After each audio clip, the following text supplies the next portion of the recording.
নমস্কার, কেমন আছো তোমরা সবাই? আমার ছোট্ট সংসারের একটি ভ্লগে তোমাদের সবাইকে স্বাগত জানাই। আগের দিন বিকেলবেলায় যখন বাজারে গিয়েছিলাম তখন কিন্তু দুধ এনেছিলাম। তো প্রত্যেকবার যখন দুধটা আনি তো আমুলের দুধটাই নিয়ে আসি, কিন্তু গতকালকে পাইনি, কারণ 2-3টে দোকান ঘুরে ঘুরে সব জায়গায় দেখলাম দুধের ছিল না, প্যাকেটগুলো শেষ হয়ে গেছিলো। তো লাস্টে একটা দোকান থেকে এই প্যাকেটটাই নিয়ে এলাম। তো এখন সকালবেলা ঘুম থেকে উঠে পড়েছি মোটামুটি 6:30 পৌনে 7টার সময়।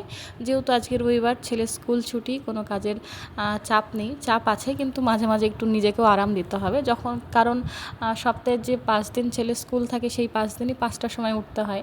এবার তাড়াহুড়ো থাকে, ভালো লাগে না। তো সপ্তাহে 2 দিন তো নিজেকে 1-8 ঘন্টা একটু ডিলে করে উঠতেই হবে, একটু আরাম দিতেই হবে। সেই জন্য কিন্তু আমি ইচ্ছা করেই 5টায় না উঠে 6টা 6:30টার দিকেই উঠি। তো এখন সকালবেলায় কিন্তু চা করে নিচ্ছি। ওদিকে ছেলে সবে ঘুম থেকে উঠলো। ছেলের দুধটা ওদিকে কড়াইতে একটু ভিজিয়ে রাখলাম, মানে ডিপে রেখেছিলাম তো একদম হয়ে গেছে, বরফ হয়ে গেছে। তো সেই জন্য ওটা ভিজিয়ে রাখলাম, আমাদের চা করে নিয়েছি। তো চা করার পর দেখছি যে চাটা শুকিয়ে গেছে। 3 কাপ চা করার কথা ছিল, সেখানে 2 কাপ মতো হয়েছে। তাই আমি দেখলাম আমারটা পরে আমি খাবো, বাবা মা আগে খেয়ে নিক, পরে ছেলেকে যখন দুধ দেবো তখন কিন্তু আমি চাটা খেয়ে নেব। তো এই যে দেখলাম যে থাক, আর কতক্ষণ সময় লাগবে, অনেক সময় লেগে যাচ্ছে। যেহেতু সকালবেলায় ট্যাঙ্কের জলটাও তো ঠান্ডাই, তো সেই জলের মধ্যে তো এটা মেল্ট হতে সময় লাগবে। তো ভাবলাম যে থাক, প্যাকেটটা ভালো করে ধুয়ে কেটে ওইটা বের করে নিয়েছি। এখন কিন্তু গরম করে নেব। আর এইটা গরম করতেও কিন্তু অনেকটা সময় লেগে যায়। আর যদি হাই ফ্লেমে দিয়ে দিই তাহলে কিন্তু সাইডে যে লিকুইড দুধগুলো আছে সেগুলো কিন্তু পুড়ে যাবে, আর যে বরফের ওই আছে, পাথরের মতো আছে, ওটা কিন্তু আস্তে আস্তে মেল্ট হবে। সেই জন্য লো ফ্লেমে রেখে আমি অন্য টুকটাক কাজগুলো করব। একজন দিদি আমাকে অনেক সময় কমেন্ট করো, 2-3টে কমেন্ট আমি দেখলাম। আমার কিট্টুর ভালো নাম কি তাই জিজ্ঞাসা করেছো, মানে ছেলের ভালো নাম কি? ছেলের ভালো নাম হচ্ছে অধ্যায়ন, আর হিন্দিতে যেটা মানে স্কুলে যেটা বলে সেটা হচ্ছে অধ্যয়ন। তো এটাই ওর নাম। আর বাড়িতে তো আমরা কিট্টু বলেই ডাকি। তো যাই হোক, এদিকে কিন্তু আমার জন্য একটু চা বসিয়ে দিয়েছি। আর এই যে ছুরি-টুরিগুলো সকাল থেকে ওই যে আদা টাদাগুলো কাটা হয়েছে, এদিক ওদিক ছড়িয়ে আছে, তো ভাবলাম ধুয়ে রাখি, আর পরে আস্তে সুস্তে কিন্তু রান্না করবো। আর আজকে যেহেতু সানডে, ছেলে কিন্তু গতকালকে রাত্রিবেলায় খাওয়ার সময় কিন্তু কান্নাকাটি করছিল, যেহেতু আগের দিন নিরামিষ ছিল আর সেরকম কিছু করাও হয়েছিল না। তো ভাবলাম যে আজকে একটু চিকেন নিয়ে আসবো ওর জন্য।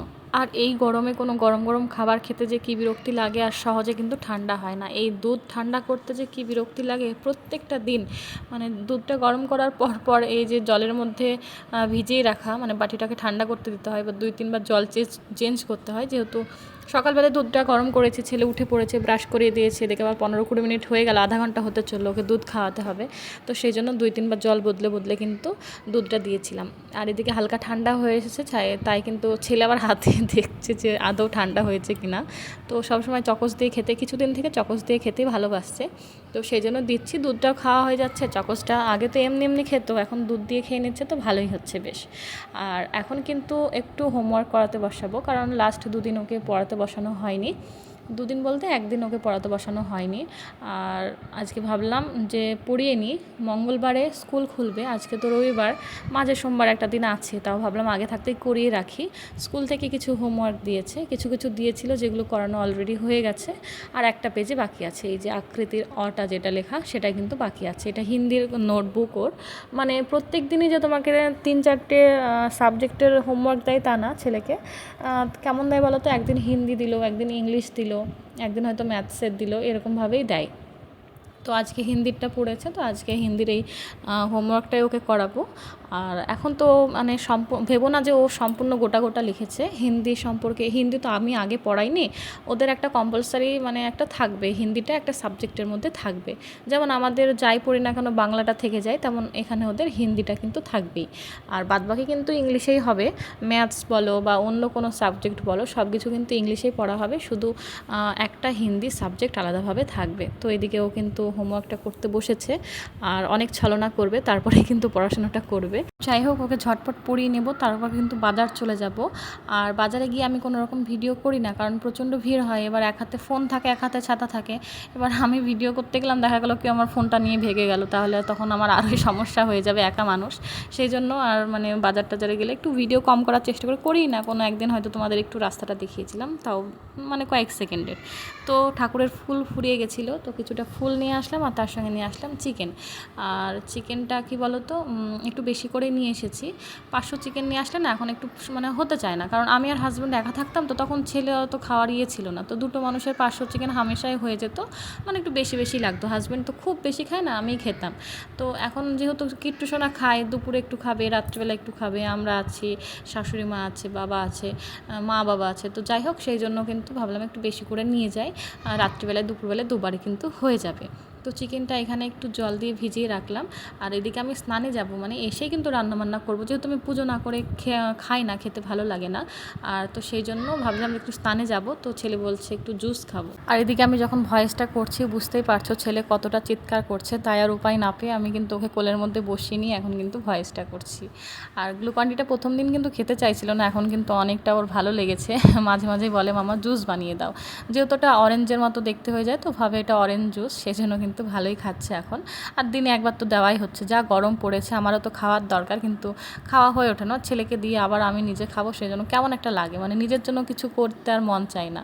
আর এদিকে দেখো তোমরা সবাই কত কিছু মেখে মুখে গ্লো করছো, আর আমার ঘেমে ঘেমে কিন্তু মুখে আলাদাই গ্লো চলে আসছে, যা গরম পড়েছে, মানে একটু বাজার ঘাট বা একটু রান্নাবান্না যাই দিকে যাচ্ছি না কেন ঘেমে স্নান হয়ে যাচ্ছে, আর তখন মুখটা একদম চকচক চকচক করছে। আর মেয়েদের না শখেরও একটা টাইম থাকে, শখ করে কোনো কিছু খাওয়া, শখ করে কোনো কিছু নেওয়া পড়া, তো একটা টাইম পরে না মেয়েদের সব কিছুই মানে অন্যের জন্য হয়ে যায়, নিজের জন্য কিছু করব, একটু কিছু করে খাবো, সেই জিনিসটা আর হয় না। একটা সামান্য কথাই ভাবো, আগে যখন বিয়ের আগে মা যখন চিকেন রান্না করতো, তখন এক পিস চিকেন কষা খাওয়ার জন্য কতক্ষণ মার কাছে বসে থেকেছি, যে মানে মাংসটা হতে তো সময় লাগে, কতক্ষণ ধরে সময় লাগে, তাও বসে থেকেছি কখন মা এক পিস চিকেন কষা দেবে। আর এখন নিজের হাতে রান্না করেও কিন্তু কখনো মনে হয় না যে এক পিস চিকেন কষা তুলে খাই।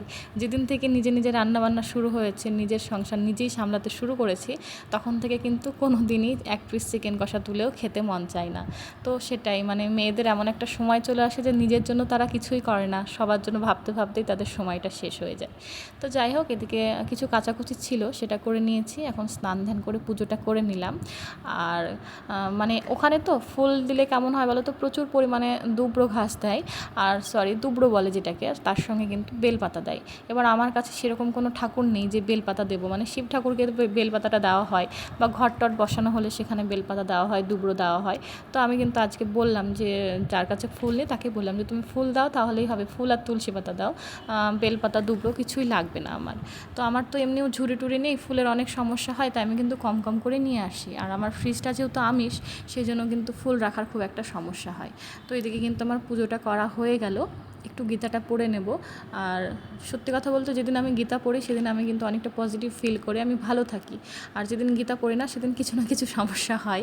এটা আমার মনের অন্ধবিশ্বাসকে জানি না, অনেকে বলতে পারো এটা আবার কোনো কথা হলো, তবে যার যেটাতে বিশ্বাস। আমি কিন্তু আগে গীতা পড়তাম না, এই রিসেন্ট 6-7 মাস বা 1-8 বছর থেকে পড়ছি। তো তখন থেকে আমি এই ফিলটা করি যে যখন আমি পড়ি তখন হয়তো ভালো থাকি, যেদিন পড়ছি না সেদিন হয়তো আর ভালো লাগে না বা কোনো প্রবলেম হয়। তো সেটা আমার মনের কথা, কেউ এটাকে নিয়ে কোনো কটু কথা বলো না, মানুষের বিশ্বাস যেটাতে সেটাতেই ভরসা।